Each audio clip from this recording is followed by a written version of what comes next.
Hello guys, welcome to my channel to Just Discussion. So today we will discuss about longitude and latitude in a detailed manner. तो बिना देरी के चलो शुरू करते हैं। ये लॉन्गिट्यूड और लैटिट्यूड होते क्या है?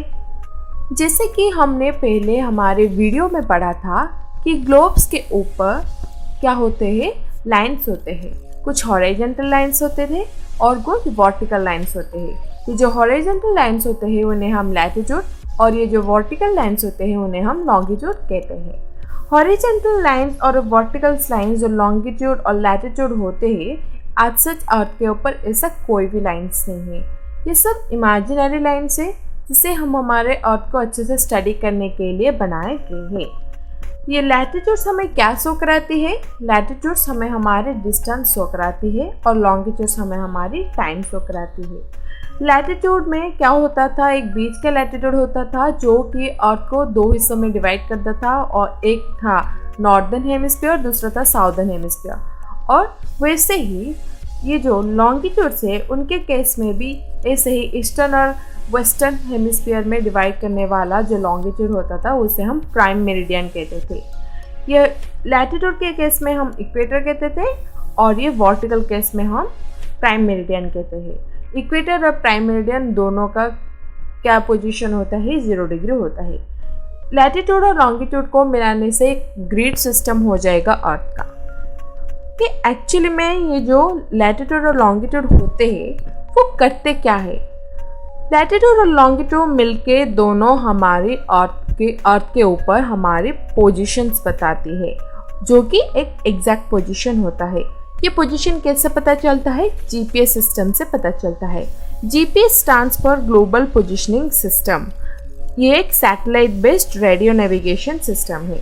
आप जो स्विगी, जोमेटो आदि से ऑर्डर करते हैं वो आपके पास कैसे पहुंचता है? इस जीपीएस सिस्टम से पहुंचता है, जहां पर आपकी एग्जैक्ट लोकेशन उन्हें पता चलता है सैटेलाइट के द्वारा। चलिए पढ़ते हैं लैटिट्यूड के बारे में। लैटिट्यूड हमारे क्या है?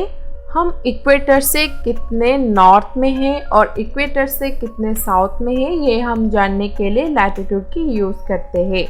हमने पढ़ा था कि पैरेलल्स ऑफ लैटिट्यूड वो क्या होते थे?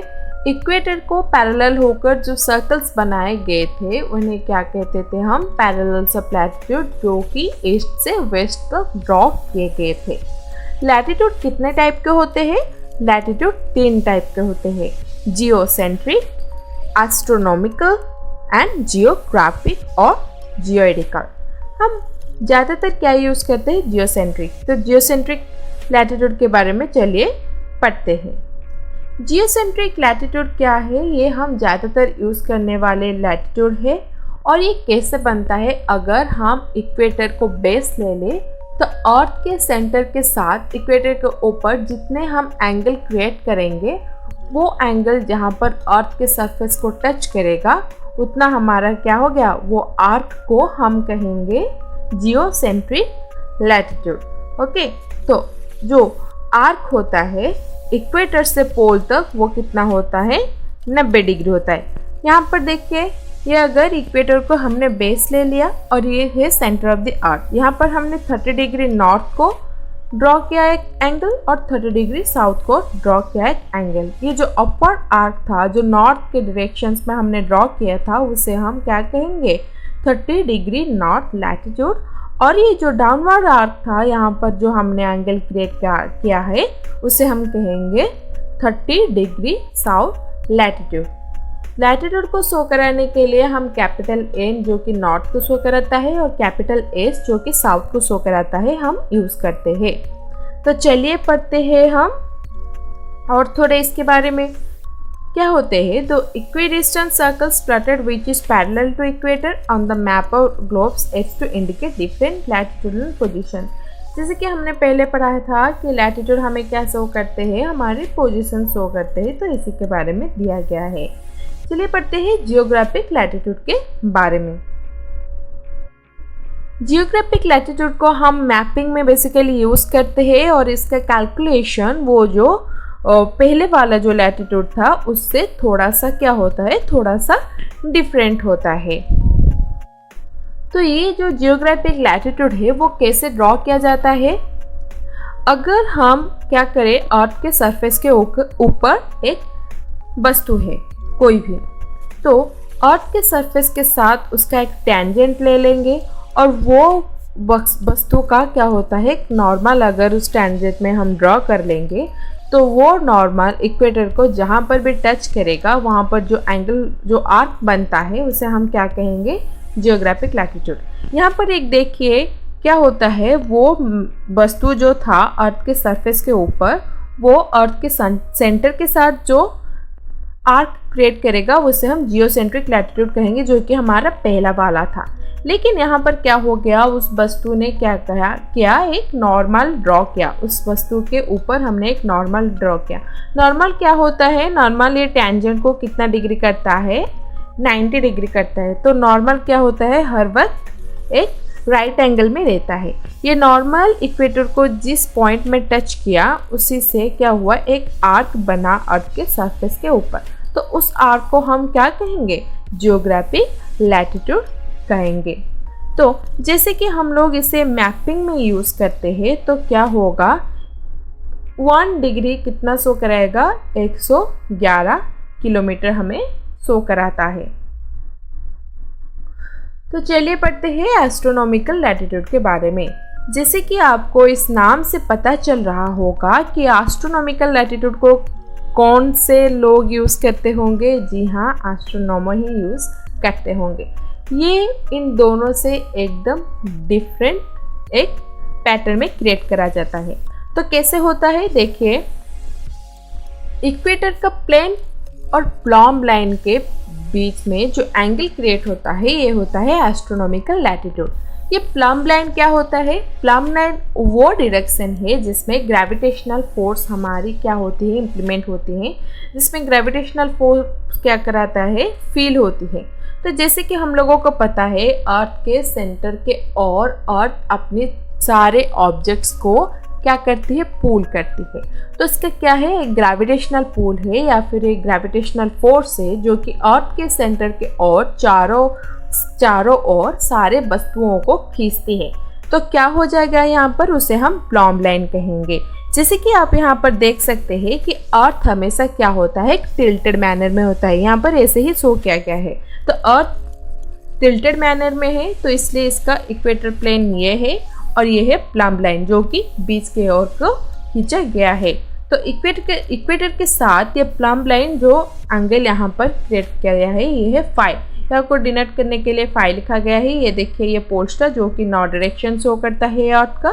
तो ये वाला एंगल क्या हो गया, हमारा फाई हो गया और ये वाला आर्क जो क्रिएट हो जाएगा उसे हम कहेंगे एस्ट्रोनॉमिकल लैटिट्यूड, जो कि ज़्यादातर यूज़ नहीं किया जाता। हम जियोसेंट्रिक लैटिट्यूड ही ज़्यादा यूज़ करते हैं। फिर आ जाइए लॉन्गिट्यूड के बारे में पढ़ते हैं। जैसे कि हमने पहले पढ़ा था, जो वर्टिकल लाइंस होते हैं वो लॉन्गिट्यूड्स होते हैं और ये इमेजिनरी लाइंस होते हैं। लॉन्गिट्यूड क्या करते हैं, पोल से पोल तक किए गए हैं, ड्रॉ किए गए हैं, मतलब नॉर्थ पोल से साउथ पोल तक ड्रॉ किए गए हैं। ये सेमी सर्कल्स होते हैं जो कि वर्टिकली ड्रॉ किए गए हैं। और लॉन्गिट्यूड क्या होते हैं, लॉन्गिट्यूड का डायरेक्शन हर वक्त समान होता है। ये लैटिट्यूड के तरह पैरेलल बिल्कुल भी नहीं होते। लॉन्गिट्यूड का जो डिस्टेंस होता है, एक दोनों लॉन्गिट्यूड के बीच का जो डिस्टेंस होता है वो इक्वेटर के रीजन में ज़्यादा होता है और धीरे धीरे पोल तक जाते जाते वो 0 हो जाता है। तो 1 डिग्री लॉन्गिट्यूड भी क्या करता है, उसका डिस्टेंस 111 किलोमीटर होता है लगभग। ये डिस्टेंस कई बार बदलते रहते हैं, क्यों, क्योंकि हमने पहले जाना था कि अर्थ क्या है, एक जियोइड स्ट्रक्चर है।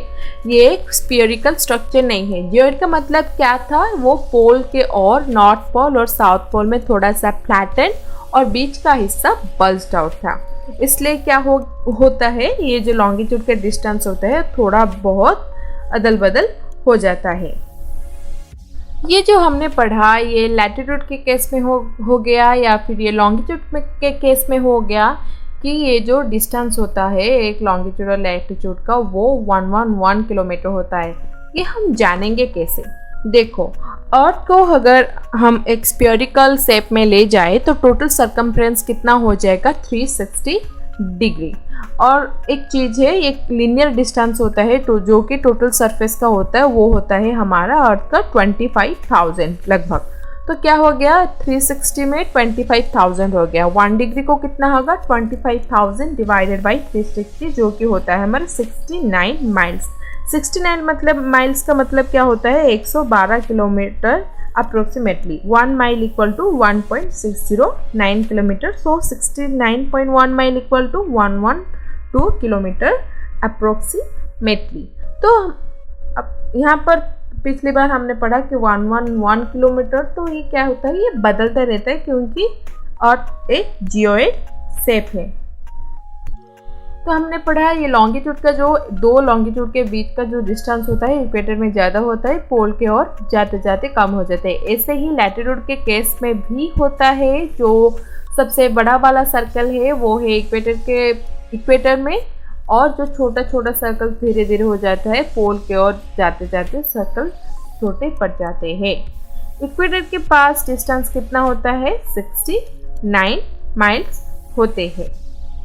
जैसे लैटिट्यूड हमें हमारी पोजीशन शो कराती है, वैसे लॉन्गिट्यूड का एक सबसे इम्पोर्टेंट काम ये है कि वो हमें हमारे लोकल टाइम शो कराती है in relation to GMT। GMT stands for Greenwich Mean Time. ये ग्रीनविच मीन टाइम क्या है और ये लॉन्गिट्यूड हमें हमारे लोकल टाइम कैसे शो कराती है, और ये लोकल टाइम क्या है, ये स्टैंडर्ड टाइम क्या है, ये सब पढ़ेंगे हम एक दूसरे ही वीडियो में। तो guys, this is it for today. आपको वीडियो अच्छी लगी तो please do like my video and please do subscribe my channel. Thank you.